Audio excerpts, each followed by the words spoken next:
Hey everybody, I'm Adam Countryman, and this is the Countryman Sessions, a podcast for artists inside and outside of ministry. You're listening to episode 18, Hold the Big Bells, with Mark Manning. Sing the song! Choo choo choose countryman. Choo choo choosing for your country man and woman. Got a question? Just asking, long as you don't sass him. Choo choo choose countryman.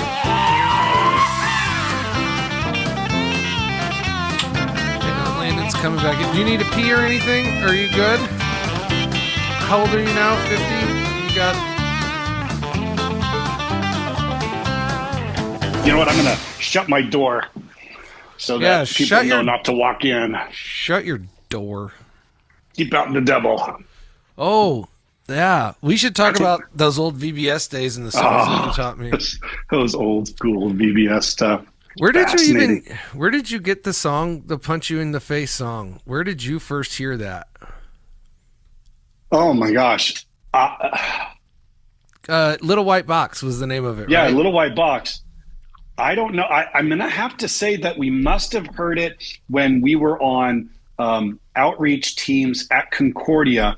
And I had to have learned it from someone older, and then they passed it down to us, because either that or Heather knew it from being a kid. Is there a chance? There's no chance that you guys wrote it. No. Definitely. I am 98% positive we did not write it. In fact, there was no song we came up with originally, like even Hey Hey Mon or any of those other ones. I know, and we, Hallelujah and stuff like that. Couldn't do Hey Hey Mon or Shut Dee Do, like, as a cultural appropriations would kick in now.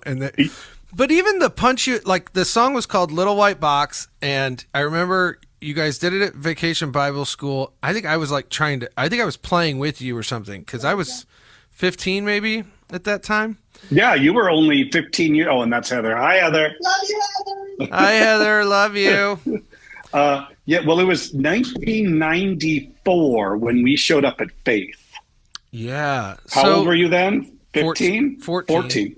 Okay. Yeah. So we showed up, that would have been August or September of 1994. And so our first VBS would have been 1995. 95. Yeah. So for those who don't know, Landon's here. Landon, have you ever heard the song Little White Box? No, I have not. I have heard Shut Dee Do. Yeah, Shut Dee Do is basically, if you've been to South America, you've heard Shut Dee Do. But this one was, it was If I Had a Little White Box, to look for Jesus in. Yeah, Jesus is first. You got to make sure you get it right, because, we did have someone punch Jesus in the face one time, and it was really bad. Oh, so it was like, look for Jesus in this little white box, and then I'll take him out and kiss him. Oh, yeah, you make the kissy sound. And keep him as my friend. But if I had a little black box to look for Satan in, I'd take him out and punch him in the face and put him back again. Wow. And it's very, especially Heather is probably the best one singing, because, the first verse, it's all sweet, like, oh, it's Jesus. Oh, I love you. And then, and then you keep the face up, the black box, and then I'd take him out and then just as violently and as angrily as possible, punch him in the face. And all the kids in Vacation Bible School screaming, punch him in the face. So if you were a parent coming to pick up your kid, and you walked in just at that moment, and they're like, punch him in the face. You're like, uh-oh. Oh, we're teaching our kids to sin boldly today. Yeah. And then we're like, all right, all you white kids, here we go. Shut the door, keep out the devil.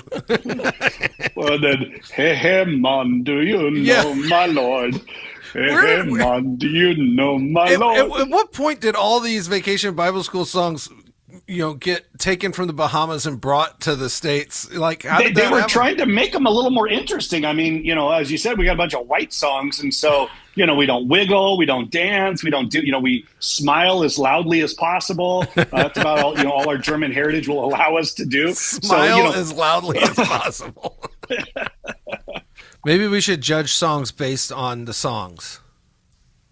Well, yeah, except then Hey Hey Mon wouldn't really, I mean, tell the people. Tell How the people dare from you? shore to shore, hey, man, you know, my Lord. And then, thumbs brilliant. up, elbows out, knees together, toes together. It's the chest out. It's the B side of Father Abraham. It's the perfect. B-sides. Yes. Yeah, it's the B side. Father Abraham's the A side. Here's your Yeah. B side. Yep. It's definitely a B-side. Unless you're in Jamaica, and then Hey Hey Mon is the A side. Okay. Yeah. I think that would make sense. Look, this is all. I mean, I think it's what's our criteria for a good song. That's all up. It's subjective, Yes. Yeah. But I think Hey Hey Mon is a massively better song than Father Abraham.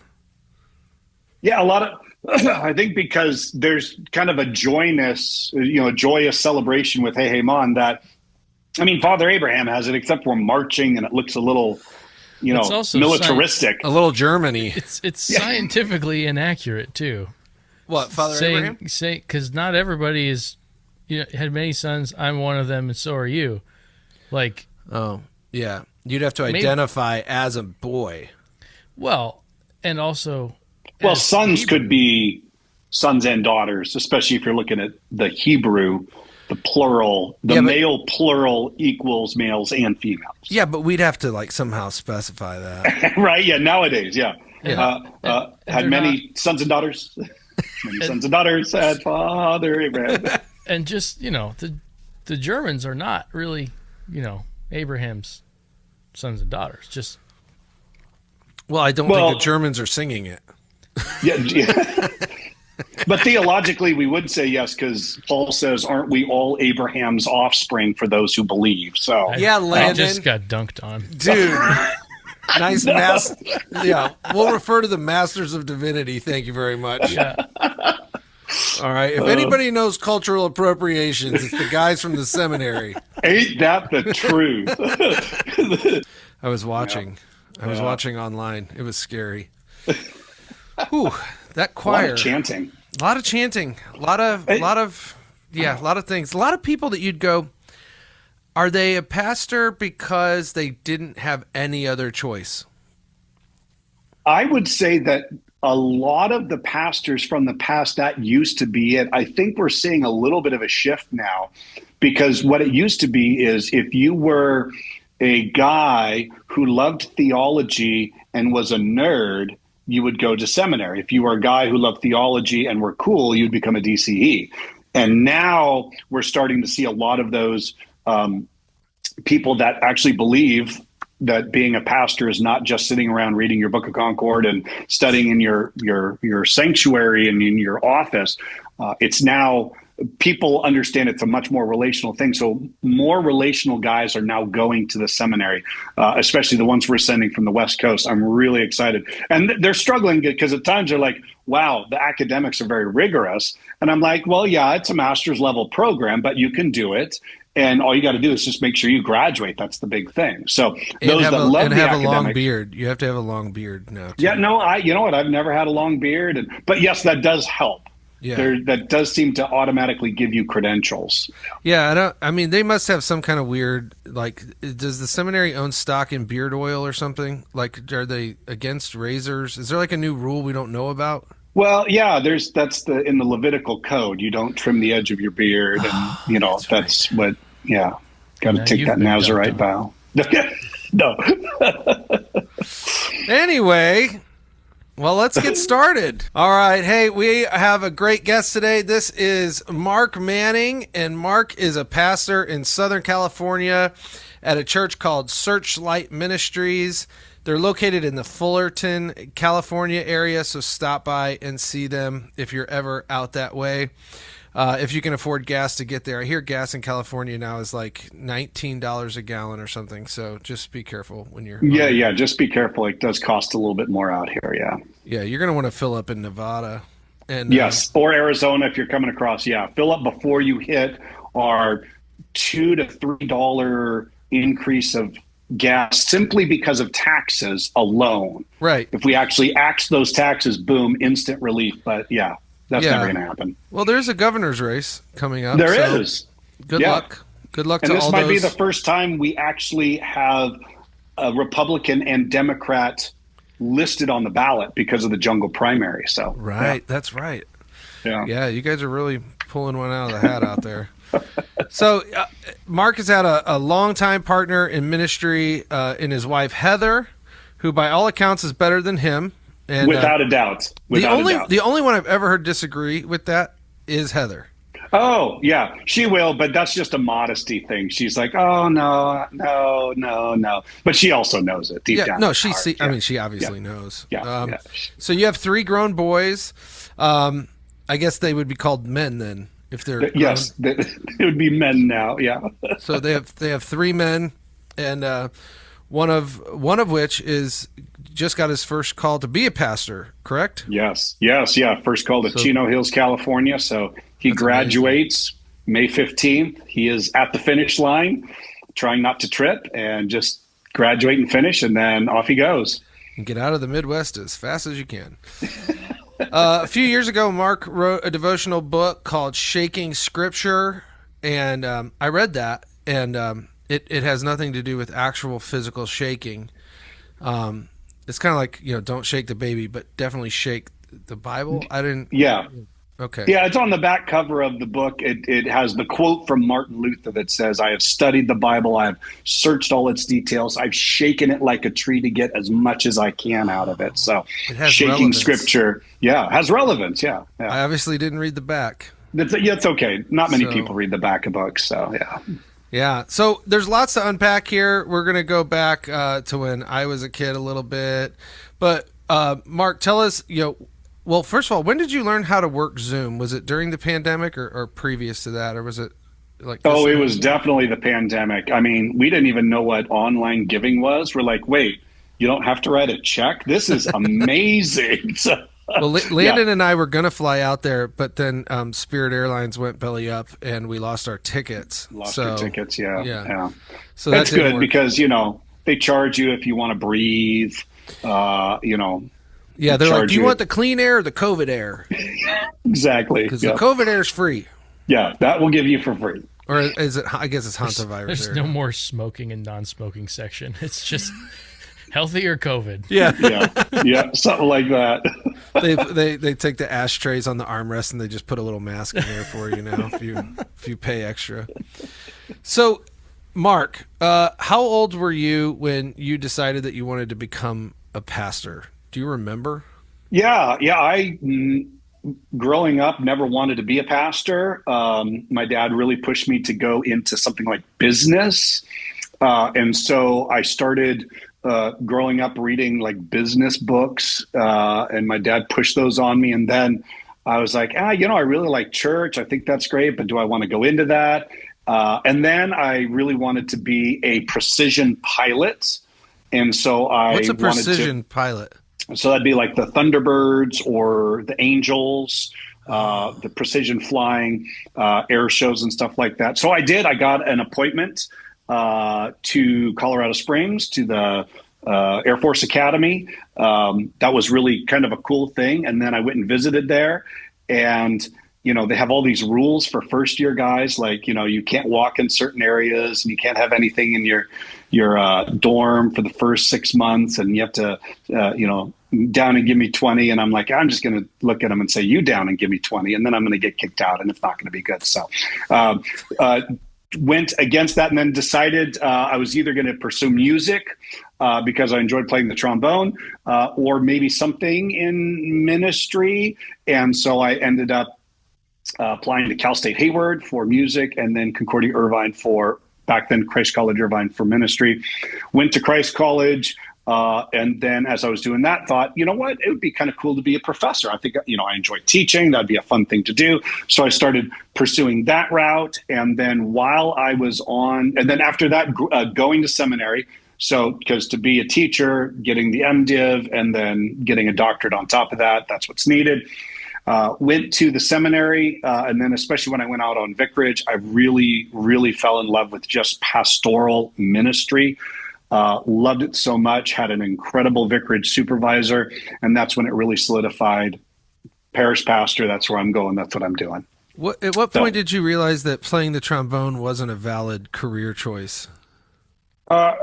Yeah, that was a tough one because I was actually. Have you ever heard of my trombone playing days, Adam? I literally have just heard about it for the first time right now, and Wow, we've known yeah, each so- other for 30 years. for a long time. Yeah, I was in high school. I auditioned for the Northern California Honors Band. So all of Northern California high school students, I was the fourth best trombone player.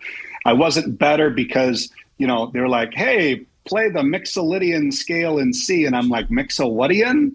And okay, how about the Phrygian? I'm like, I'm kind of cold. Yeah. How about you? And I didn't know any of these scales. And so I knew a lot of music. I didn't know a lot of theory. So I could read. And then being bass clef, it was really great going to Concordia because I learned handbells. And they're like, wait a second, you can read the bass clef. I'm like, yeah, that's all I can read. They're I like, don't know and anything you're else. a boy. You can And hold you're the a big boy. bells. That's exactly right. And that's ending up how I met Heather for the very first time because, also in handbells, like mostly girls. And so Right, yeah. I was like, hey, this might be a good thing. And back then, Irvine had nothing in the way of music. It was mainly bells. It had some lessons, pianos, but there was no, like right now, they have massive symphonies and huge orchestras that they do. None of that was there when I was there. So I shifted away from that and ended up That's pursuing amazing. something else. Yeah. So you went from trombone to big bells. Yes. Yeah. And then met Heather and she was in that handbell choir and then we became friends and Was as she you say, the playing rest like? is- Was she playing like the little dainty? the ones? little dinky ones, and she's the one that could put like 2 or 3 bells in In her each hand hand. at once. So based on how she rotated her wrists, it would ring a different bell. Yeah, I don't know any of that stuff. Handbells to me are like the musical equivalent of the nails on the chalkboard. Like when I hear them, I immediately want to stab myself in the eye. But I get that like they're a great teaching tool for music, right? Like Yeah. they're a great way to learn how to read and all of that. But I figure by the time you're in college, like the bell cases, if you're not like, I think you'd have to play the big bells because that's the only thing you could smuggle the booze in the case onto the school campus.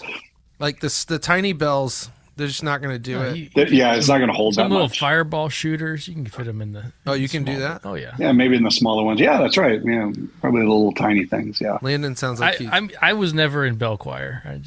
I just knew where they kept the I cases. just went on tour with them a couple times. Man, the bell choir tour. That's got to be wild. Oh yeah. They are party animals, let me tell you. So on your, I read somewhere that you in your undergrad you studied humanities. Yes. Yeah. What is So, that? Humanities is just things like music, the arts. When I was there, they encouraged all of us who were thinking about going to the seminary to get a degree other than religion. They're like, you're going to get a ton of religion when you go to the seminary. And so, and who knows, maybe at the end of it, you may not want to go to the seminary. And if you have a theology degree, not much you can really do unless you pursue more in the area of education. So I started off as a math major with a music minor and then realized how hard the math major was. But I'd already taken a bunch of classes, so I didn't want to lose those. And so I'd already taken some music classes, so I became a humanities major with a music emphasis and then a math minor. So, and then added on top of that Greek and Hebrew in order to take the entrance exams to the seminary. So that's why humanities is my official degree Then from I got Concordia. the Masters of Divinity. Ooh, Masters of Divinity, yes. look at And there was me. yeah, and you probably, I didn't advertise it that much, but I did get my doctorate too. So Oh my! it happened I literally got it mistake.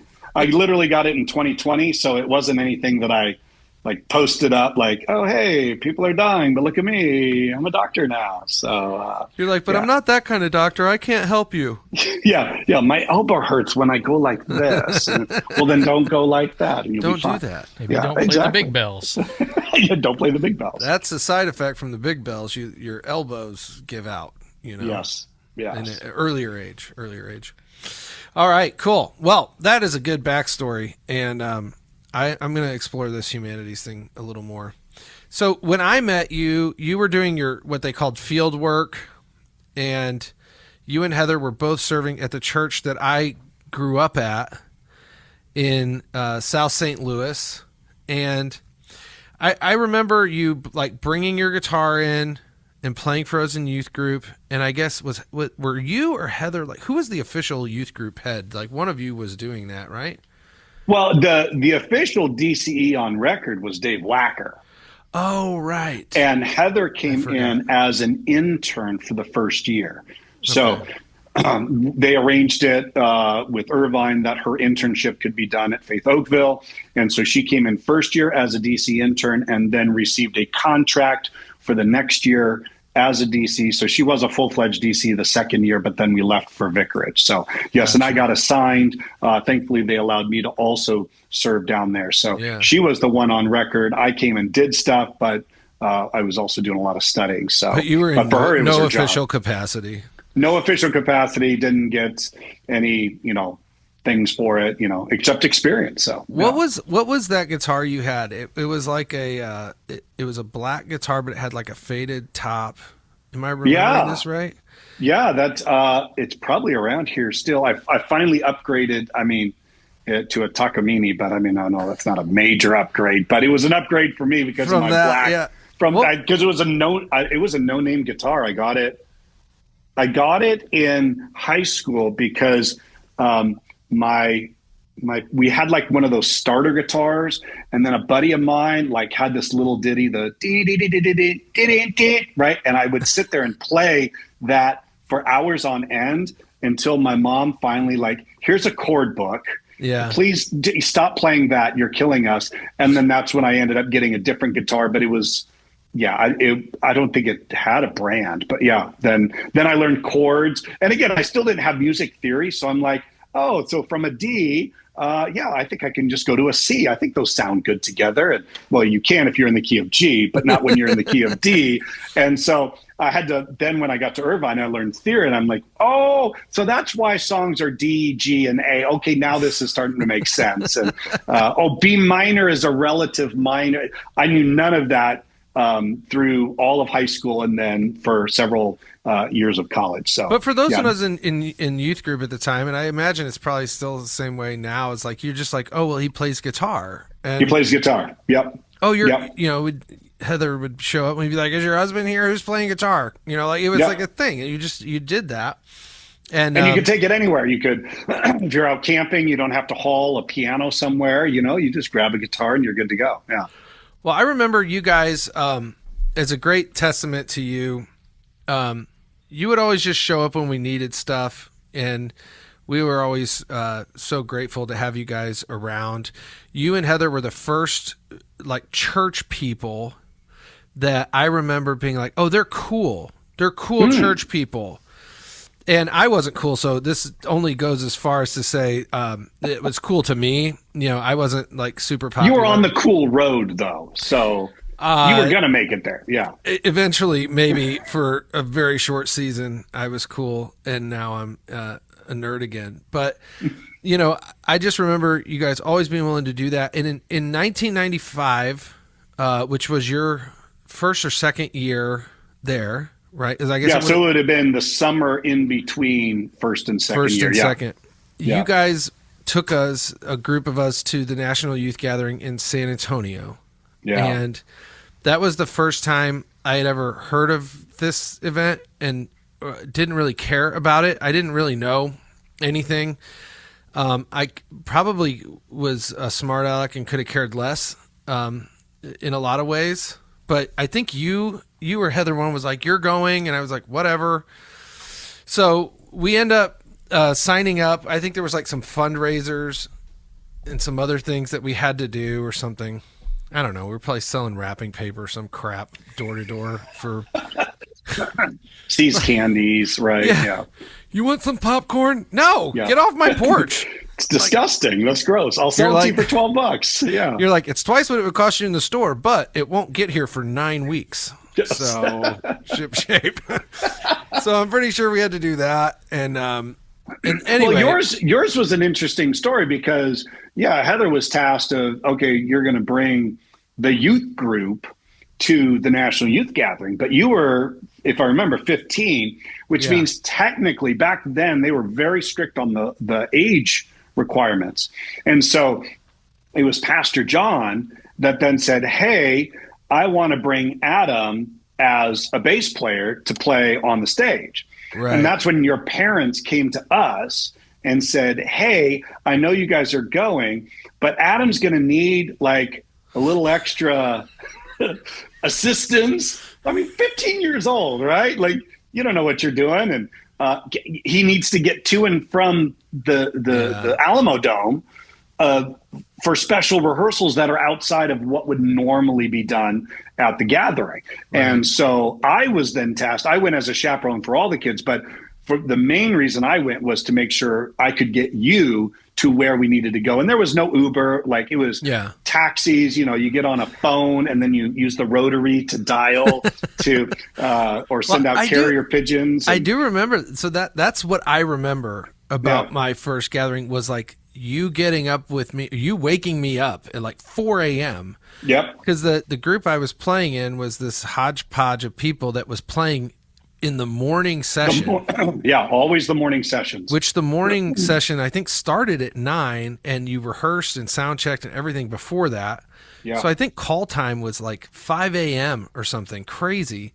Yeah. So I remember you waking me up and us getting in a cab and then just like getting down there, and it was like, okay, bye. And then see you later. And it was like, okay, here we go, you know, and then I would meet up with you guys all afterwards. Yeah. And spend the day then and go to the evening things. Yeah. And I remember the group that they had in the evenings then was like all these like what I remember being like 90-year-old men. They weren't. They were probably like younger than I am now. But in my mind, I'm like, what are all these old men up here singing Shout to the Lord for, you know? Oh, my gosh, yes. I think they went by the name Song. That was the name of the group or something. And I was like, that's a dumb name, and this is dumb. But, you know, be that as it may, you know, I was playing a Fender Squier 4-string bright red bass in the morning with a fake fire in front of the band or something. It was so ridiculous, but I had a great time. What was funny is that the guy who called me and asked me to do it, he said, this is a once-in-a-lifetime opportunity that you will never get again. You'll never play at the National Youth Gathering ever again. This is you will never play for a bigger group of people. And I was like, whatever. Okay, what are we doing? We're camp songs? Okay, yeah, great. Yeah, you were actually known as the camp band. That's what they actually called you, the camp band. And you played campy style, move around songs. But listen, as a 15-year-old kid figuring out, okay, I got to get to this stadium, get through security, find a green room, deal with sound check, deal with all this stuff, fly with a bass, you know, like all of that I had never done. Now, I had you guys helping me, which was helpful. I never would have made it from whatever hotel we were at by the airport. I don't remember that. Downtown. Like, I wouldn't have made it. But I thought, you know, it was a great experience. That's not actually my most vivid memory from that trip, though. I tell this story a lot, and this is the San Antonio walk. Yeah, and I'm sure I'm remembering it somewhat wrong. So there's San Antonio is known for their river walk, which is basically just like a muddy sewer that runs through downtown, and then they color it blue, and you know eventually the color wears off, and you're still just back. And they tell you like don't touch the water. You know, like the water's not healthy. It's not good water, you know.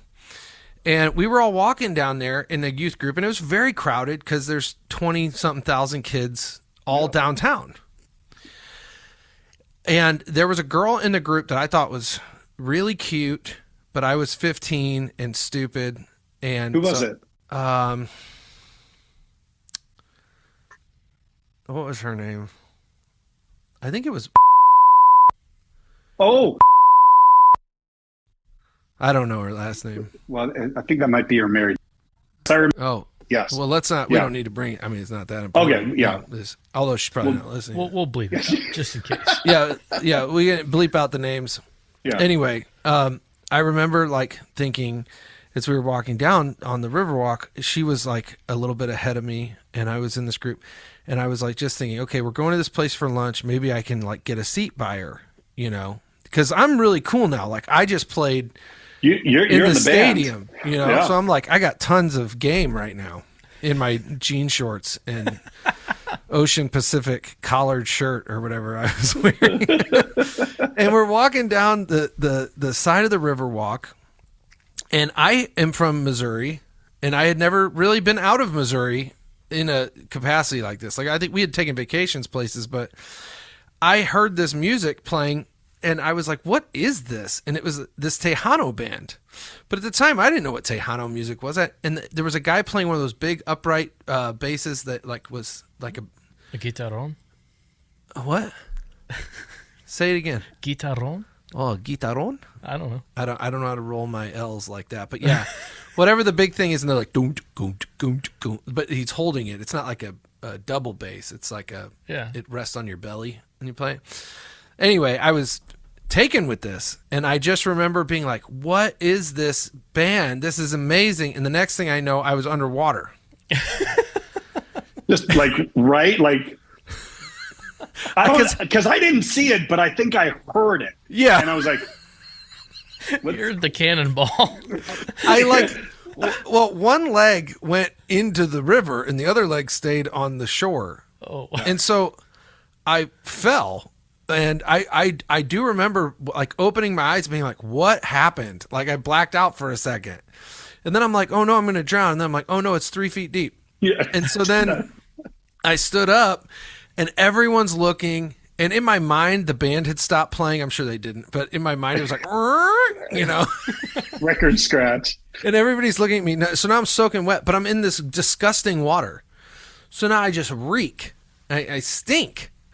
And I get out, and it's at that point I realized that my jorts had split all down the center. And so I'm just like, I'm all out there, you know? So I have ripped the crotch out of my pants. I'm soaking wet with disgusting water. And I'm like, I don't think I'm going to be able to sit by that girl. Now, at this point, this is terrible. So that was the first time I fell into the Riverwalk, which is unbelievable that happened. Because I wasn't even drunk or anything like the second time I fell in. So it was a little cathartic the second time I fell in, being like, oh, it's weird. It's not the first time. Yeah, it's not as embarrassing. Somehow. Yeah. Somehow it wasn't as embarrassing. But yeah, that's bizarre. Anyway, so you guys were great. You know, I just remember you always showed up for us. You went down there to take me around, and that was hugely impactful on my life, and continuing to be able to do it. I don't know if I would have taken a different trajectory or anything different would have happened, but I think all of those things really came into play. So as I've kind of gotten to know you then as a pastor from, you know, over the years, I think your style is so interesting to me. And I used to think like, well, I think Mark's a great preacher, but that's because I know him and I love him. But as I've gotten to hear more sermons than anybody probably ever needs to hear in their life, that's not true. We all need more sermons, Landon. And but your style of preaching is so great, and I think because you're expository, right? Yeah. Exegetical. Is that exegetical? Close, pretty close. Yeah. Well, I was going to say exit genitals. Existential. Oh, yeah. So that would have been very wrong. Yeah, that would have been wrong. How do you say it? Well, expository, exegetical. Everyone in the LCMS should be exegetical, which means we bring out of the text the meaning, as opposed to we put it into the text. Like, here's my 20th century way of thinking, and I'm going to put it into, see, the text says this because I put it in there. So we're supposed to be exegetical. We're exegesis as opposed to eisegesis. And it just means to draw out. And expository preaching, again, I believe it's kind of gotten just... we should all be expository preaching, which means we're exposing what does the text actually say. But what it tends to now refer to are people who preach verse by verse. So like currently we're in the book of John, and we're going to be in John for a little while longer. And then later on in the summer, we're going to be hitting the last couple of chapters of John, and it'll be all through the death and resurrection of Jesus. So I take books of the Bible and just preach it verse by verse to help understand it more, where most LCMS preachers would be people that preach out of the pericopes. So got a 1-year series or a 3-year series, and they have certain readings that follow the church a year. And then they'll just repeat over and over and over again. So, or they do, what do they call it when you just do series? Topical. So then you've got a bunch of topical preachers that say, yeah, we're going to do a sermon series on 6 ways to have a better marriage, or 5 ways to resist temptation, or and all of them have to start with the letter P or something like that. Yeah, I can honestly say, and Lana, maybe you can, maybe you have remembered one, but I've never remembered a message acronym like right. Yeah. These pastors for a long time, like in the 2000s, it was like all the rage. It was like, why is everyone doing an acronym? And then I realized, it's just an outline for them. Yeah. Like, it's just a way for them to remember where we're going. We've gotten so, the response to that has been harsh, at least in my context, where, I can't even make alliterative titles for sermon series anymore. We're trying very hard to get away from that whole thing because it's just stupid. Yeah. Yeah. I was just like, this isn't helpful. Or it was like the 8 things we can learn from Harry Potter. What? 8 fat loss tips doctors don't want you to know. It's like number 7 will shock you. Yeah, it's just clickbait. Don't forget, and I love that pastors are like, well, we got to finish the series, and I'm like, nobody's coming to church because of that. They're like, well, don't forget to come back next week to see what happened. I'm like, they know what happened. It's in the Bible. Yeah, they know how it ends. That's the whole point. Yeah, we already got the ending. Yeah, and they're like, well, next week we conclude the series. It's like, so what? Yeah. No one cares. No one cares. Which brings me to my next point, and I would love your take on this. We're going to get into kind of like the music and the work of music inside of worship services and things, which we're going to talk about because Searchlight has such a great history with different styles and things that you guys have done over the years. But what is your take, Mark Manning, Dr. Mark Manning, on this idea of the 60-minute mark service? Like the 60-minute service, that's the spot. Obviously, there are churches that have logistical needs that would dictate we have to keep it to X number of minutes so that we can turn over the parking lot or so that we can whatever. But that oftentimes becomes the driver. And something I've noticed at Searchlight over the years is like that's never been a thing that was ever even on the table. Was, well, we got to be out in a certain amount of time, or the clock was the driver. So what's your personal, if somebody said, hey, what do you think about this? This has to be a driving factor. Like, do you think that that's helpful, or do you think that it's distracting to plan around that? Yeah, it is tough when you have a large church and you've got multiple services on a Sunday morning. You're going to be driven by some time constraint. When that happened to me at other congregations, I just tried to move them apart a little bit more so that we could have a little bit more breathing room. I was always shocked. Martin Luther said, if you are pressed for time, cut everything but the sermon. For him, the word of God was extremely primary. I mean, the amount of sermons we have from him, and he was also a verse-by-verse preacher. We have so much of his stuff in that way. He used to do 3 sermons a week, all in this verse-by-verse style, because it was primary. But of course, Martin Luther also was huge into music. And so I've always thought that what would be helpful when I craft something is to create some sort of a balance where, if you have a 60-minute service, you're usually going to have a 20-minute sermon. And so then you're going to have 40 minutes of, maybe 20 minutes of music and then 20 minutes of liturgical components, which some would say, well, that is the Word of God. And I go, yeah, I guess I can see that. But again, the expounding of the Word of God, especially Luther, was huge. So at our services, we do an hour and a half and it's about 45 minutes of sermon and 45 minutes of music. And so it's balanced out there. I go, John, Jesus gives this, one of the only verses that really talks about worship. And he says to the woman at the well, you will worship him in spirit and in truth. And lots of interpretations on that. But I know for myself, a lot of the times music really taps into that more spiritual side, the more emotional side. It's very creative. And then you have the truth side. You have the Bible. It's a little more left-brained. It's more of that. And it's not to say that music should not be well-grounded in theology, and it also shouldn't mean that sermons should not be creative in some way. But that's then how I kind of strike that balance, 45 minutes and 45 minutes. And having the extra time is just nice. Could I easily make that 30 minutes and 30 minutes? Sure. And if I was pressed for time, then that's what I do. I'd cut everything down so it's 30 minutes. I try to find that balance. I think we need more of that personally in worship. Yeah, I think you're right. Do you agree with a friend of mine who once said that we need both kinds of music, praise and worship music?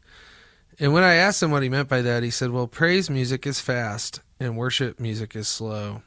And he's like, I feel like we have a lot of worship, but not enough praise.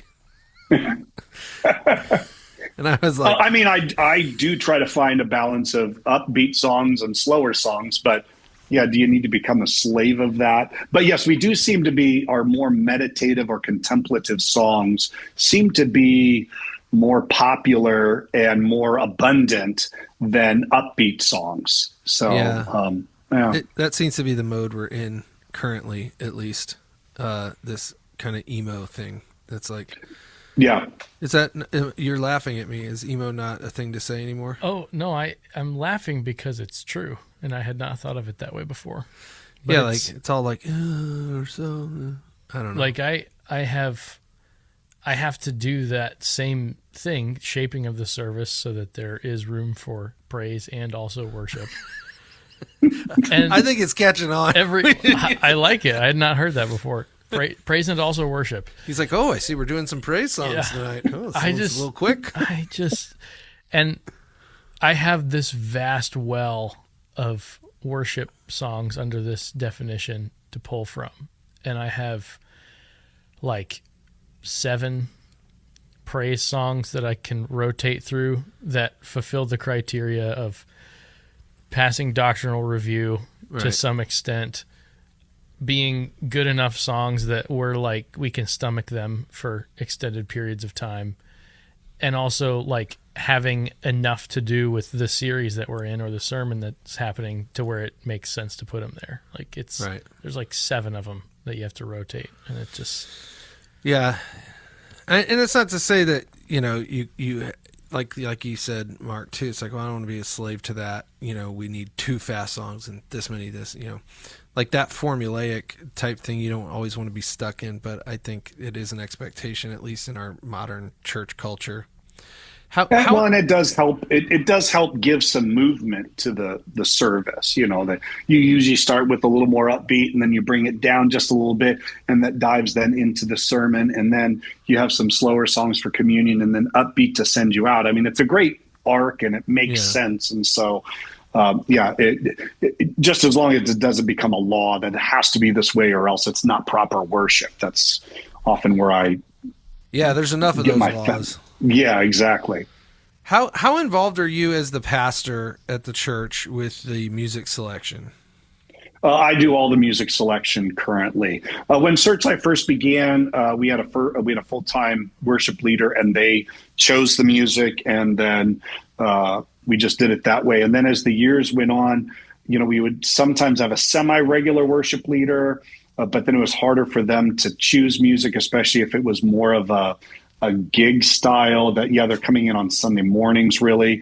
And then as we started to transition to even more students from Concordia, it just got easier for me to choose the songs because, 1, I know what I'm preaching about. 2, I know who the musicians. I schedule all the musicians as well. So I'm like, oh, this week it's going to be an acoustic guitar and a piano. Okay, that's going to limit some of my selection. Oh, here we've got a great electric guitar player. Now I can choose some songs that have some great guitar licks. And so, how is the band going to play it?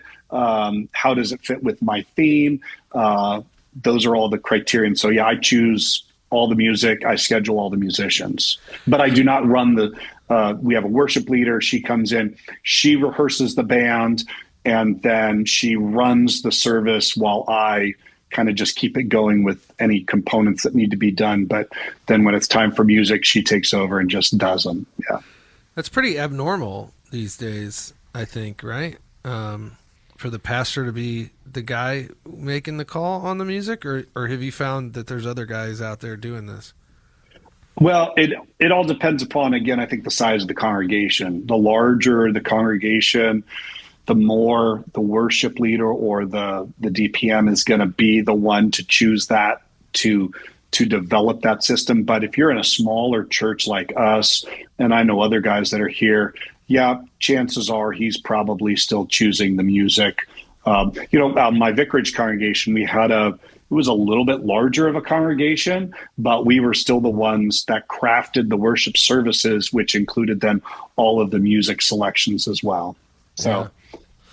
Well, that's pretty amazing. I mean, and maybe that goes to what Searchlight, why it's always seemed so cohesive to me from the outside looking in terms of music being such a big part of it, because you have such a hand in that.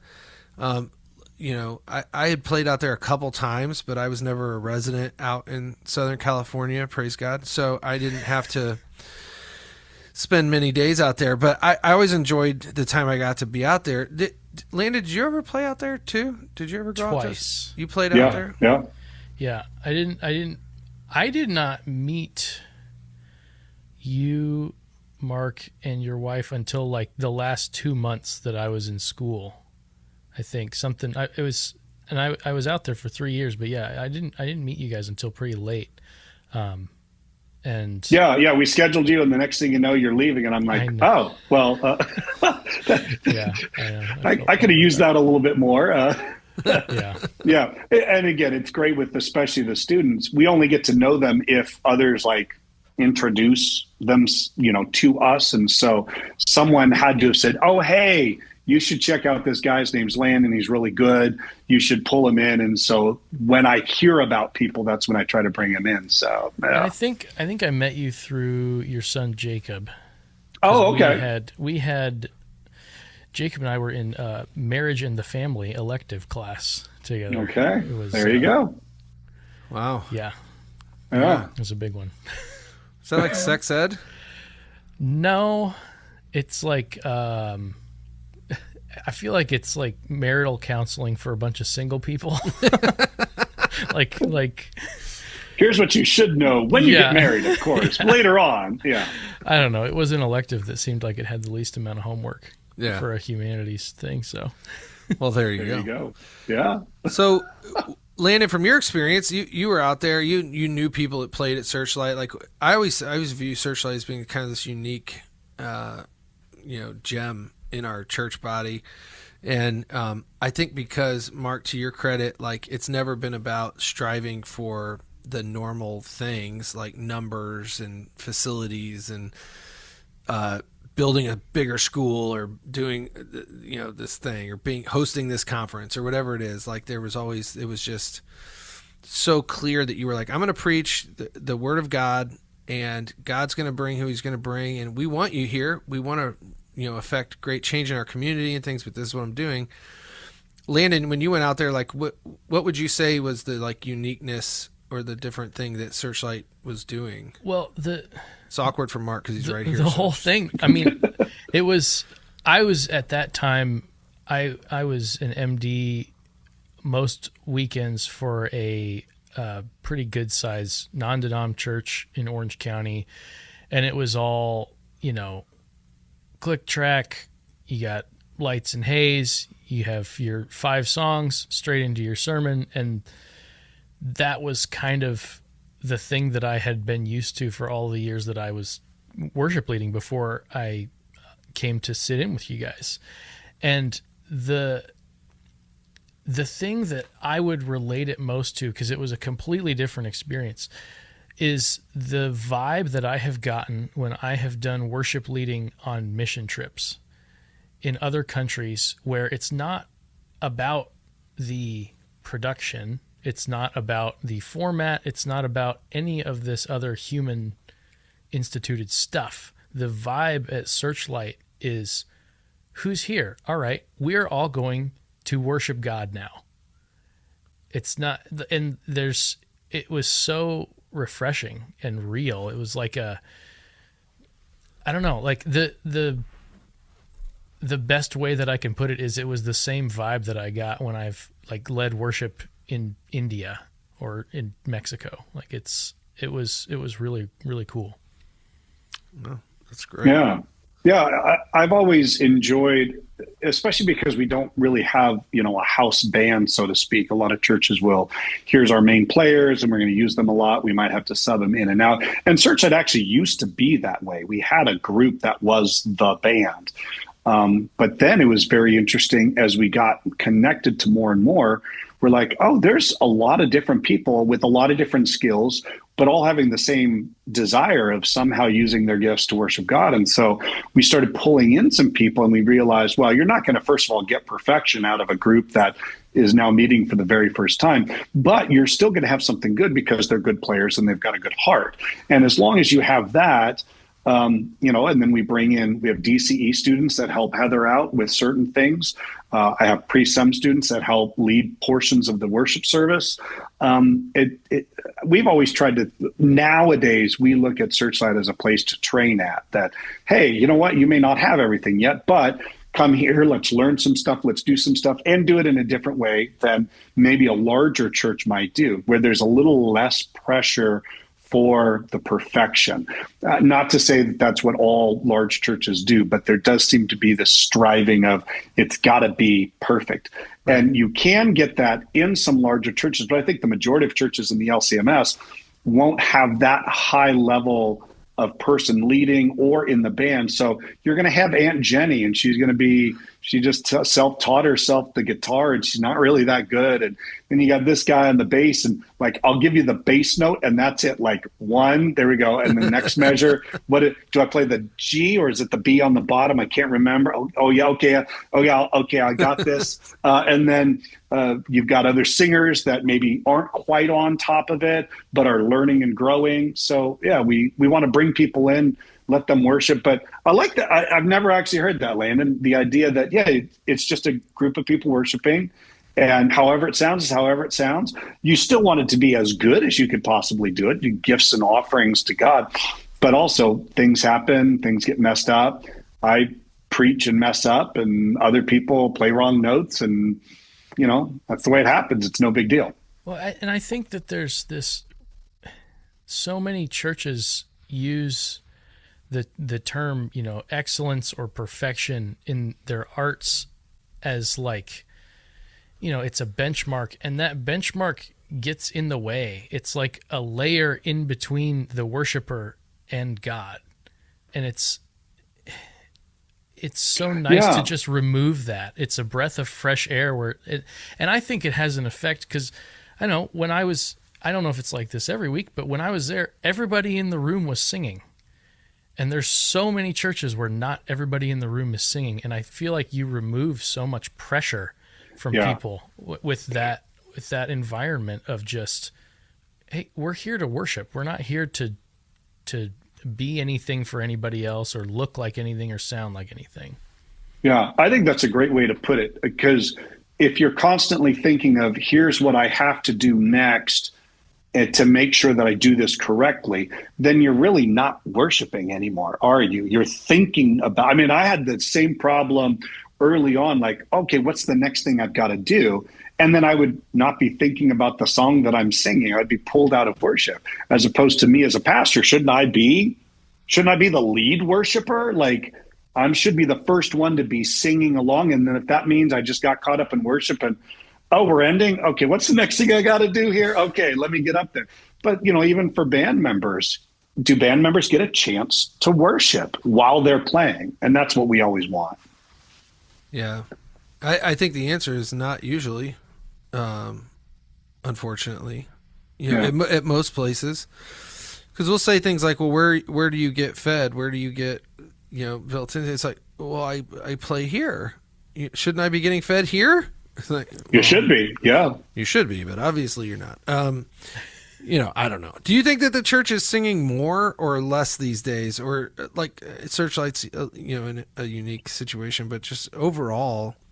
I love that a lot of the worship song, and when I say worship, that will also include praise songs too, because I guess I don't have that distinction. Right, yeah. So worship from here on out, worship music will encompass praise and worship. There we go. I like Father Abraham's sons.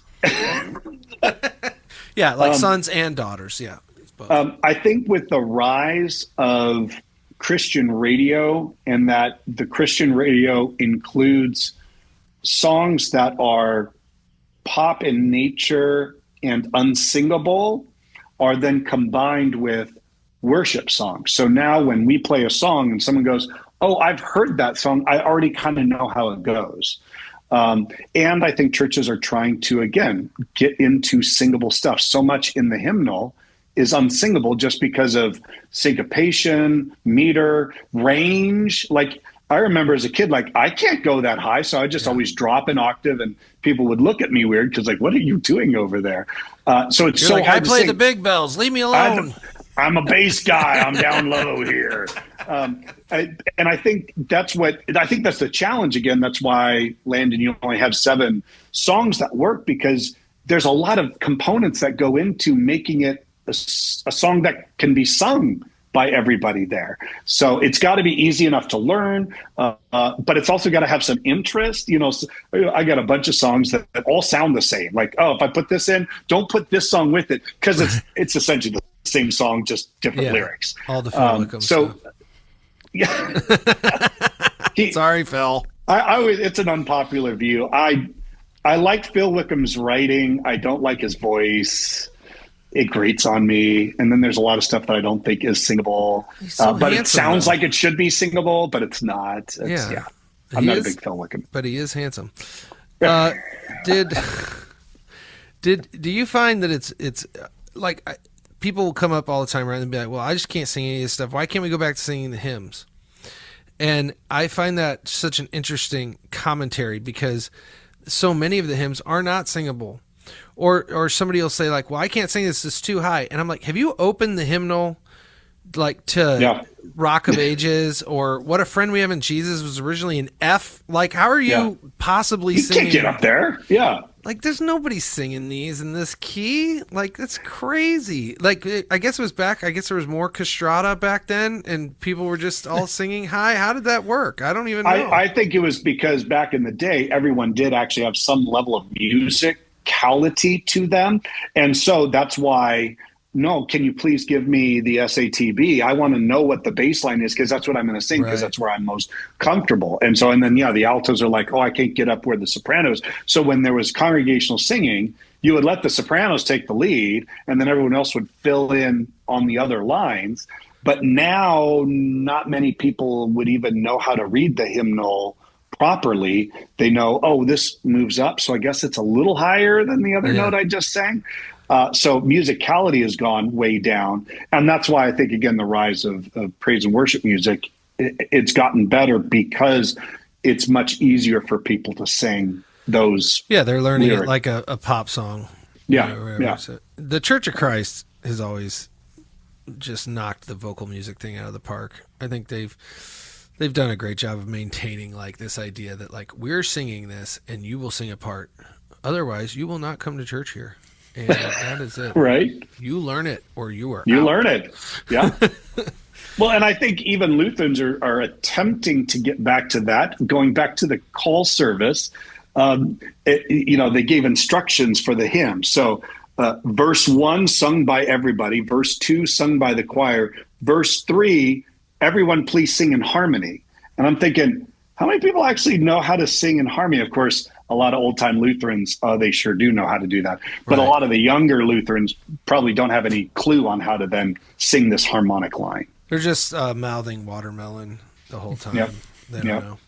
What's it been like working with the artistic people that come through? You mentioned it a little bit earlier. Like you have all these people coming through from the university, or they're coming through maybe for one Sunday or 2 Sundays a month, and then they have this. They leave and they have this whole other thing. They're being educated. They're prepping. They're just prepping to leave, right? And they're like, okay, I'm gonna come here and I'm gonna cut my teeth a little bit, but like, what have you noticed about like the demeanor?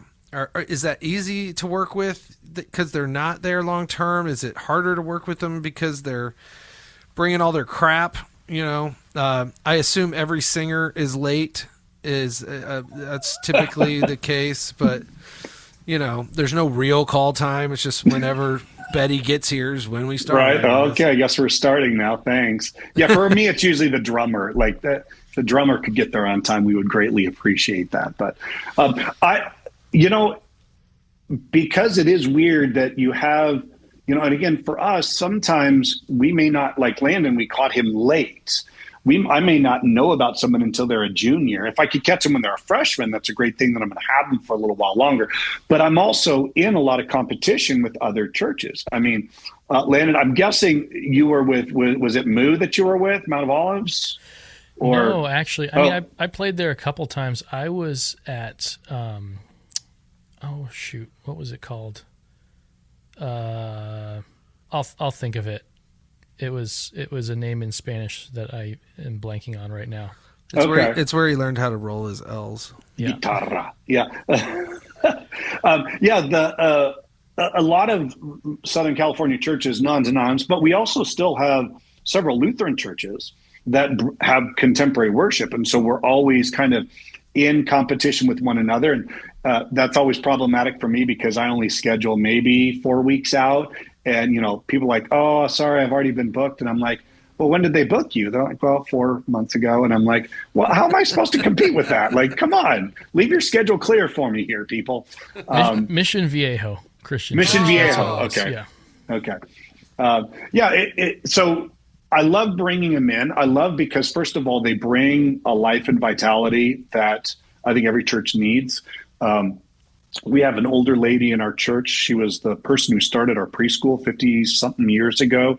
Her name's Carolyn. And every summer she goes with another one of her children to Minnesota, I think it is, or Michigan, someplace cold. But over the summer, it's nice. And every time before she comes back, she's always calling her daughter saying, hey, Chris, are all the college students back yet? Are they there? You know, I don't want to miss them. And because they all love just this joy that they bring. And yeah, it's kind of weird because some are more talented than others. Some are it's always funny whenever I find out that people play other instruments because I don't know those things. You know, I forgot it happened recently where I had 2 people scheduled and they came and they said, yeah, we decided to switch instruments because, yeah, he really wanted to play bass. I went, wait, you play bass? And he goes, yeah, that's actually my primary instrument. I'm like, well, is anyone going to tell me these things? Like you got to, or a while back we had, Abby Schwichtenberg, she's now Abby Lee. She came in and she sang and I'm like, oh, this is great. She sang. And then something happened and we lost our acoustic guitar player. So she brought in her acoustic guitar. I went, wait, you play acoustic guitar? Yeah, I do. Yeah. And so again, I don't know these things until we actually try them out and then people say stuff. So we're always mixing and matching. Our current worship leader, Anna, she came one time, her boyfriend was leading some stuff and playing acoustic. He's also great in electric. And it was funny because she met me after church and she's like, hey, just to let you know, I sing. And I'm like, oh, yeah, that's nice. That's what everyone says. And you probably screech. And so I do what I always do, which is, okay, let me schedule you for a backup singer. And then I always walk up to the soundboard and I'm like, hey, let me have the headphones. I want to hear her solo.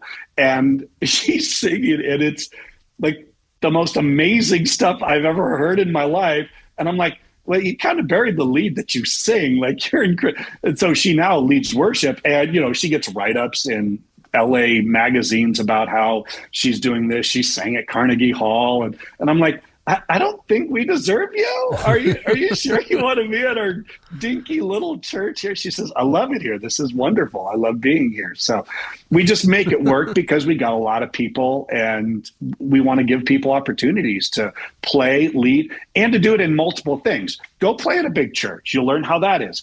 Come play at a smaller church where it's a little bit different. We don't have click tracks, but we finally got our in-ear monitors after all these years of pushing. Finally, Anna was like, you know what? That's it. We're going to use these every week. And wow, what a difference it makes. People are like in tune and they're listening to each other back. It's incredible. But it took a while for that to even happen. So who would have guessed, except for everyone who said that for all those years? Right? Yeah, we've had it for years, and every time people would use it, they're like, "Oh, yeah, we should use these." And then, "Oh, I don't know. I got to adjust. No, I don't like it. I'll just take them out." And I'm like, "Well, if you don't actually adjust it, then yeah, all you're going to get is that bass in your ear, and that's going to hurt." So, yeah. Well, hey, we're going to take a quick break. When we come back, Mark's going to tell us a story, and we'll see you in just a second. Hey there, boys and girls, it's your maid Mensch Lou. Today I'm here to do you all a solid. As every one of you will no doubt be aware, I have a load-bearing financial interest in the future success of the Countryman Sessions podcast. I have entrusted Adam to this point with handling our Patreon account. This has been a catastrophic mistake. He's a good kid, but he needs work. That's why your pal Lou has been hard at work cutting these prices by unprecedented margins. You can now support the Countryman Sessions for as little as $1. You literally have no excuse. What are you going to buy? What are you going to buy with that dollar? Clearly not pocket matzah. So go subscribe on Patreon today for as little as $1. Go to patreon.com/The Countryman Sessions. That's patreon.com/The Countryman Sessions. Patreon.com/The Countryman Sessions. Good yatif.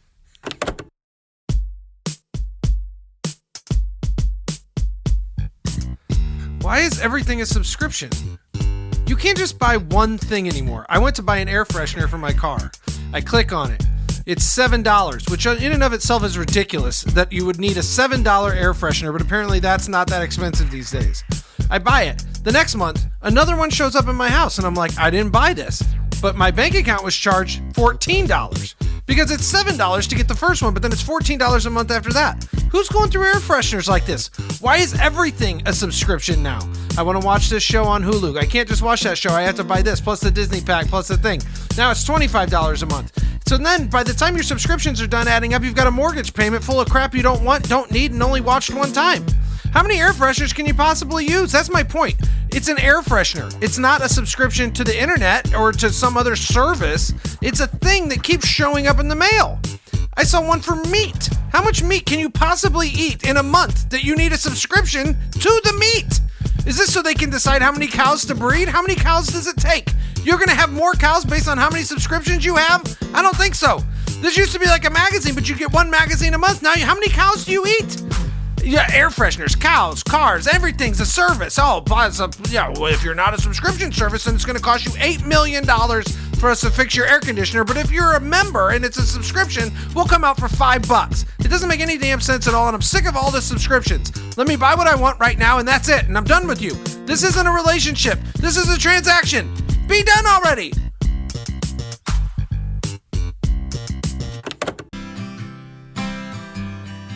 If I had a little white box to keep my Jesus in, I'd take him out and keep him as my special friend. And if I had a little black box to keep that Satan in, I'd take him out and punch him in the face and put him back again.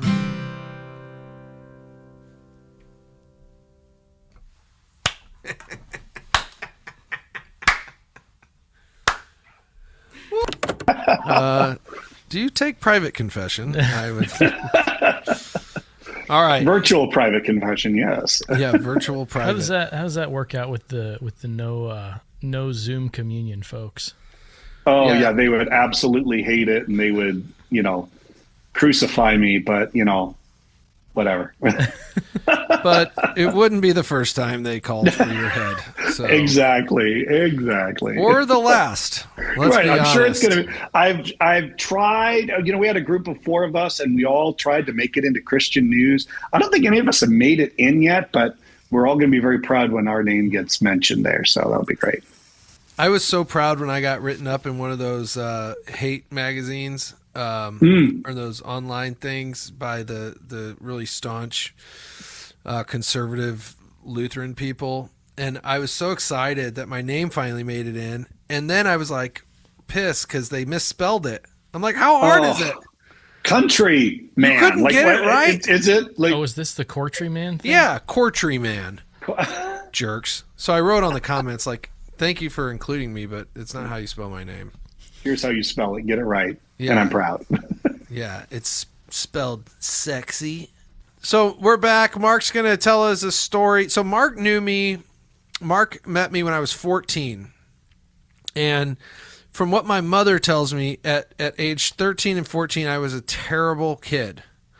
I've heard stories, because I don't remember most of it because of the heavy drinking in my 20s, but I don't remember a lot of what it was like in junior high and high school. But Mark, is there anything that sticks out to you when you were like when you found out I was doing ministry and stuff, were you like, that's a terrible idea? Like at what point were you like, oh, this is not going to work out well for him? Like what was your outlook on that? My outlook was, I was really glad you were in ministry because, again, I think we've pigeonholed how people are supposed to be or what they're supposed to look like or how they're supposed to act. And we need all sorts of people to fill in all those gaps. And you as a child, to be honest, how you are now is exactly how you were back at age 14, 15. You were cynical, smart mouth, smart. And again, that's the hard part. When you're smart and you know what you're doing, then when other people try to tell you what to do, you're like, this guy's an idiot. I'm not going to listen to him. And then you just dismiss him. And that's how you've always been. So like, even when you would be in youth group and stuff, no one could, give you some sort of Christian platitude. And then you'll be like, oh, okay, thank you. Gosh, if God sees me to it, God will see me through it. Yay. You rebelled against all that stuff. So you were one who, if you're going to tell me stuff, just tell it to me. Don't sugarcoat it. Don't make it Christianese, just tell me. And so that's how we treated you. And that's why when you got into the ministry, how great that was, because you got a chance to really bring a different flavor of kind of a realness to music ministry that I think is often very lacking, especially with musicians. They can be very moody, they can be very emotional, and you're like, whatever, shut up, knock it off, let's play the next song. And we need all types of people. We do need the moody people. We need the more emotional style. We need those that are really great with their feelings. We need the people who are wicked smart and can think through an issue. We need people that have a great amount of faith. We need people that are going to trust no matter what. We need everyone. And that's why you coming in brings, I think, a balance, especially in the music scene, because first of all, you're trained, highly trained.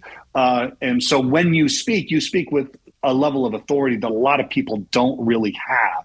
So you can say, yes, I know exactly what I'm talking about. And you have the confidence.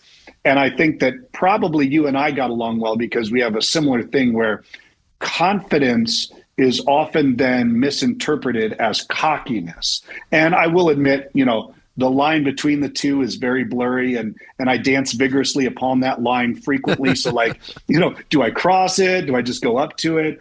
So confidence and cockiness, when you know what you're doing, you want to just do that. And then you want to help other people out in those situations. So we need skilled musicians. We need people that know what they're doing.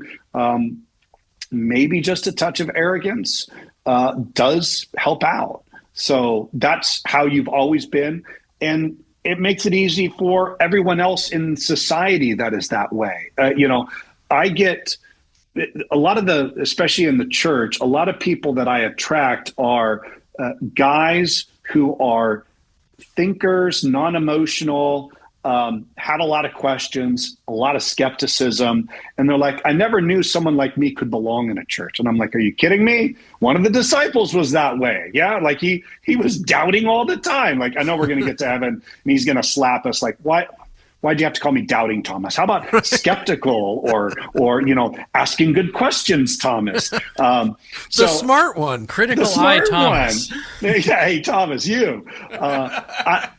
That's what I am. I don't like the Christian platitudes. There is no easy answers, right? Oh, why is there evil in the world? Well, because God allows sin and blah. That is such a real difficult question that is super complex and takes us down paths that we don't want to talk about.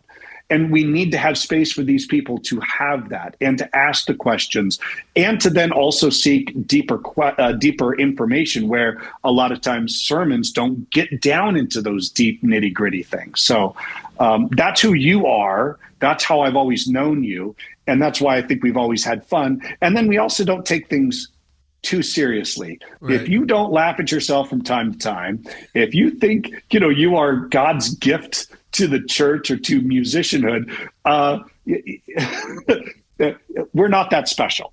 We're happy with how God uses us. We love it, right. But we are happy to say just how dumb we are. And we fall into the river walk and split our pants. And I mean, I preach heresy in the pulpit sometimes and, not meaning to, but stuff just blurts out. I mean, probably the worst thing I said was one time I was preaching on the book of Ezekiel, and Ezekiel was he created like a mini town, and then he had to lay siege to it because that's what's going to happen. God's going to come in and destroy the city, and so he's laying siege to it. I'm like, so it's like a Lego set, but for you who are older, it's like the old erection sets. And after I said it, I paused for just half a second and I went, they didn't hear that. So I just kept on talking like they didn't hear that. And all of a sudden you could kind of see all these heads bouncing yeah. And then I was like, oh, you all heard that, didn't you? And I go, okay, well, let me correct it. It's erector sets. And then they all start chuckling even more like, oh, that sounds a lot like what you said earlier, but it's not the same word, but And finally I just had to end the sermon and I just, okay, Jesus loves you, whatever, get out of here. Yeah. So, Jesus loves you and your erections. And your erections, yes. Wait, were you referring to Lincoln Logs and you just couldn't remember the No. You don't. Do you know what an erector set is? I have never heard of an erector set. You've never heard of an erector set? Have you, Landon? I had one. Yeah. This is why I've had so many questions. It was where you actually had metal. Like you could put metal, and then you would get a bolt and a nut, and you could put them together and create things. I feel like you're walking on that line again where I'm starting to put things together in my mind. Just Google it. Make sure you type it in correctly. But Are we on the church Wi-Fi? I'll just go ahead. Erector. ERECTOR. Do you still buy these, or are they called something? No. I mean, there's probably collector items on eBay. They make them out of plastic now. It's not the same thing. Yeah, it's pretty lame. Like a Temu erection set. Erector yes. set. Make sure you type it in correctly. The elector set. Yes. Okay. Well, anyway, I feel like we're a little down this rabbit hole, but yes, I see your point. We all make mistakes. We all make mistakes, and it's not that big of a deal. And I think that too many pastors and I'm guessing musicians do the same thing. Like, again, the strive for perfection. I want everything to be just right. But please tell me any worship service that you've been a part of that was absolutely perfect. It's impossible. Something is going to happen somewhere, and it's okay. That's who we are. We're flawed people bringing our flawed gifts and our flawed worship to the perfect King. And the perfect King doesn't look at us and say, oh, I hate what you did because you played the wrong note, or you said the wrong word, or you made the wrong reference, or a baby started to cry, or you forgot the benediction at the end. He's not there nitpicking us and yelling at us. Instead, he loves it. He loves when the imperfect gets offered to him because it's from his children. Well, and don't you find that like even now with like song selection and all that, because there's so many more options than there used to be, right? There's so many more songs to choose from, but we have a contingent of folks in the church at large, the Big C church, that are like, well, don't ever do this song or never play this. Or, the worst case scenario, I feel like when the conversation comes up is when one of the authors of a great song has a moral failing or gets kicked out of the church. And then it's like, well, great, now we can't do this song anymore. And I often think to myself, like, well, God redeems all of that anyway. Like, are we really not supposed to use the thing that God used? Like, that's like saying, like, when a pastor has a moral failing and he resigns from the church, does that mean that everything he's done is now negated? Yeah, are all those people that he baptized no longer? Yeah, are they no longer saved? Yeah. The nice part is our theology is rock solid on this. That happened early on. It was called the Donatist controversy, where they found that some of the pastors, the priests, were faking. They only wanted to be a priest because they got power and prestige, and back then even some money. And so they found out that a lot of these people, they weren't even Christian. And so they said, well, what do we do with all the people that they baptized or they gave communion or they preached sermons? And we clearly came out of that saying, no, because those actions were not done by the priest. It was God's working through the flawed to the people. So God's actions cannot be negated by the failings of his people. And if your bar is that you can't have any sort of failure, well, then doesn't that just literally negate everybody? I mean, even Martin Luther. Well, yeah, of course it does. But I think even if you go to the other side of it, like from the programmatic side, and let's say that we're going to pick a song that's a Bethel publication or that's whatever, and somebody will say, like, you can't do Bethel songs, they're just in it for the money. And it's like, well, does that mean that the song in and of itself is irredeemable? If people are coming to deeper relationship with God and it's more about relationship than it is about religion, then does it really matter? Like, yes, that sucks that there's this overlord conglomerate of publishing that happens, but like, it shouldn't mean that we have to write off this huge contingent of things that people may connect with the Savior through. I find it, I don't know the answer, but I know that when we try to solve that problem, we often end up with mediocrity and things that don't feel authentic anyway. So I don't know. Yeah. No, I'm in agreement. Using Bethel songs is always problematic, but there's no, again, if the test is, well, they did it for this reason, well, now we're going to have to go and check the motivations of every single person. What about the motivations of the pastor as he's preaching? Why is he preaching what he's preaching? Is he preaching carefully because he doesn't want to piss off his biggest donor? Oh, I can't talk about divorce because my biggest donor is divorced, and so I'm not going to speak on that subject a whole lot. Well, that's bad motivation. So does that negate everything that he's done? And the answer is no. So does it mean we swallow everything hook, line, and sinker? No, I think almost all Lutherans, we're a very critical group of people. We've all been trained how to look at something and find the negative in it. I think it's better to say, how do we find the positive, and how can we, as we say, baptize it into Lutheranism and use that in our Lutheran context with the Lutheran lens?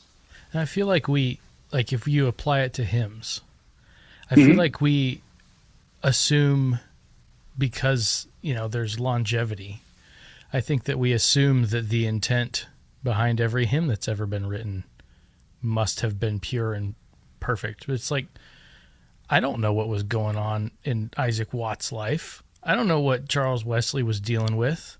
Like, it's very likely the same type of things that any of the writers from Bethel or Elevation or any church that, that denominational groups poo-poo, like, humanity hasn't changed.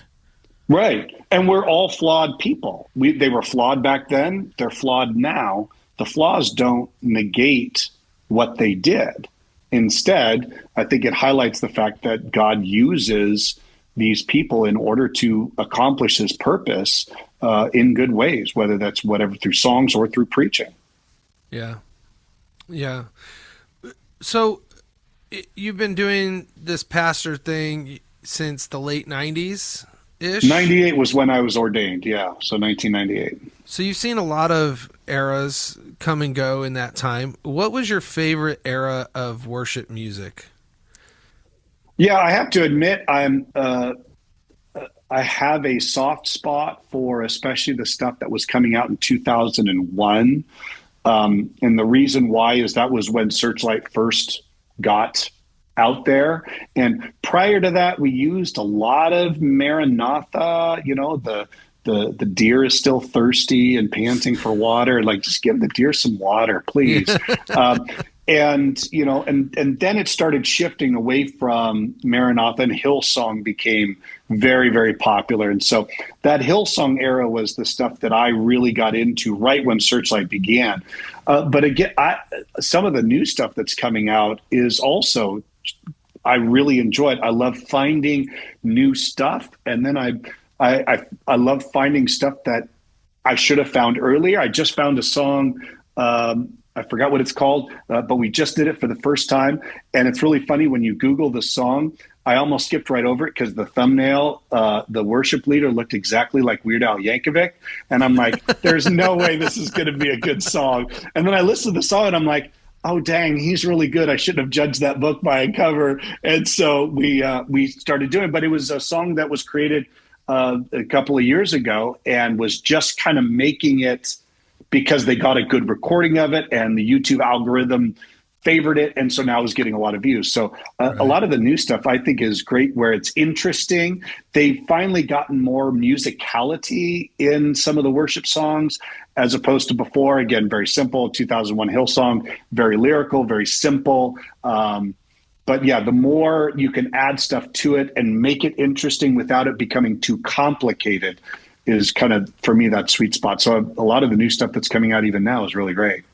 Yeah, I think it's fascinating. Like at least when I talk to peers about it, it's kind of like at what stage were you kind of coming of age, developing in your musicality? So like for me, it was always like the Paul Baloche stuff, and I was like, well, I will always love that stuff because that's what I learned to play.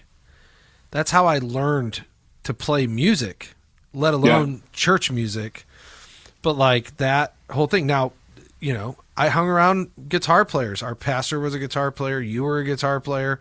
Everybody played acoustic guitar in the 90s. It was like that. It was like you were either a grunge guy or you were like a Lilith Fair dude. What? No, that's not what I meant to say. Not Lilith Fair. Lilith Fair. The Ren Fair? You mean like a... No, like it was all like, acoustic and unplugged. MTV Unplugged was huge, so it was like, Clapton Unplugged. I just watched the Lilith Fair documentary, so it's in my brain. I watch it typically once a month. It's a whole. Just waiting to see how you're going to bring this back to Meatloaf. That's all. Well, honestly, you would do anything for love. Yeah, Meatloaf would never do an Unplugged. He didn't do one, did he? If he Not did, I know of. I don't feel like that would have fit his thing very much, but anyway, well, now I'm just trying to think of how I could bring it back to Meatloaf. So thanks for derailing me, Landon. I love Meatloaf, Mark, in case you didn't get that. But so I do think that we identify with these different eras, different cultures. And do you find that affects the culture of the church, the worshiping life of the church? Like, do you think churches adopt a style and that's their thing? Like Hillsong's obviously doing all Hillsong stuff.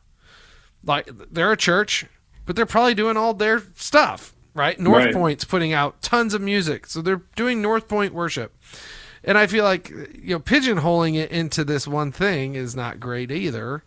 But Searchlight has done so many different kinds of music over the years.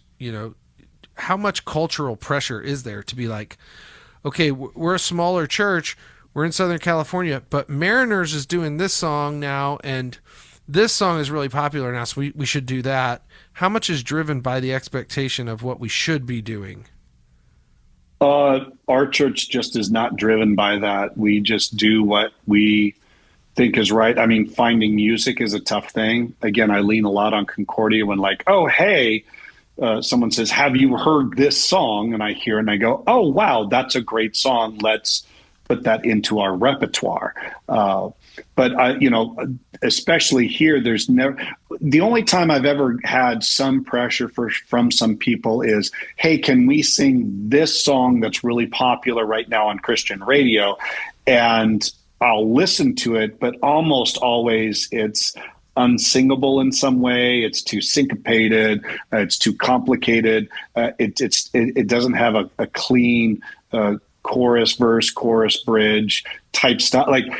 Sadly, we've gotten a real style that seems to speak the best to people, and so we follow that.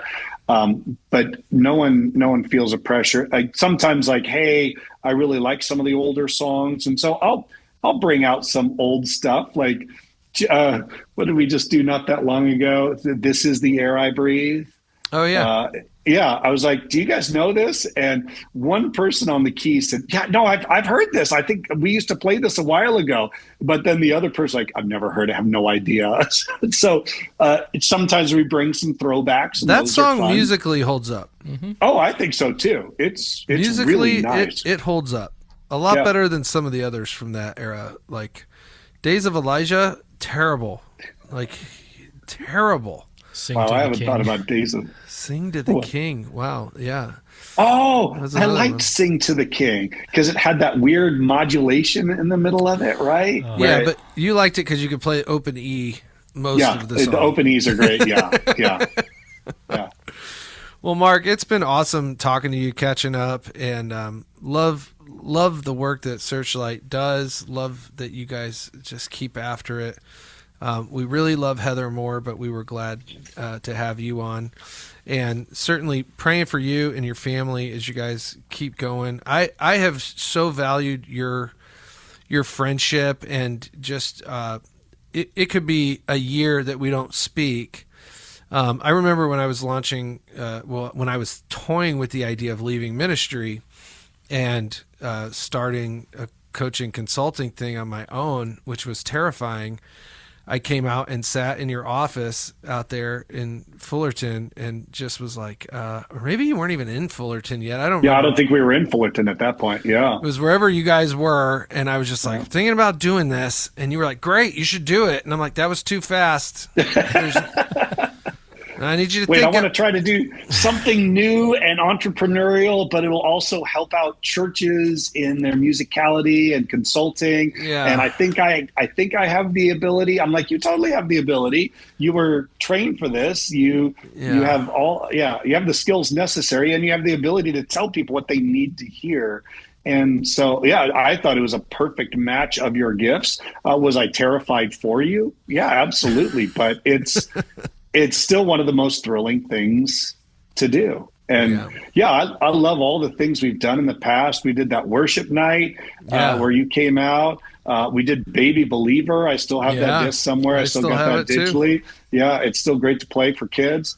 It's neat that over the years we've done things, and we may go for a while without seeing each other, saying hi, and then we hop right back into it and say, wow, it's great to see you and catch up. We're overdue. We're overdue for a worship night at Searchlight. We should schedule one.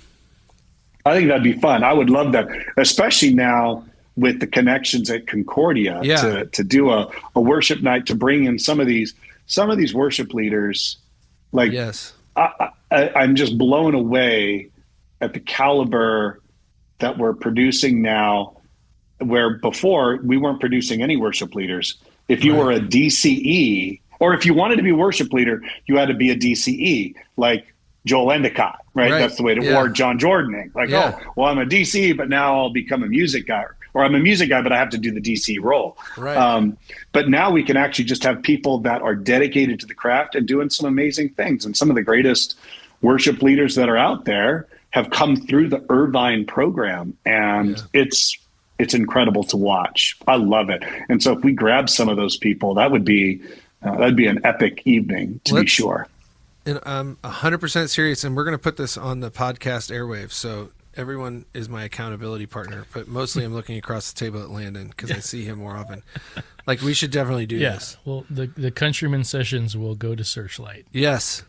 I love it. We will go to Searchlight. All right, we're going to put a date on the calendar and make that happen. Hey, if there's That'd be one thing I amazing. just want to share before we close, if everybody who's coming up in ministry can find yourself a Mark or a Heather Manning, you're going to be better off for it. Like, find somebody who champions you, find somebody who loves on you, that shows up when you need them, who shows up when you don't want them there.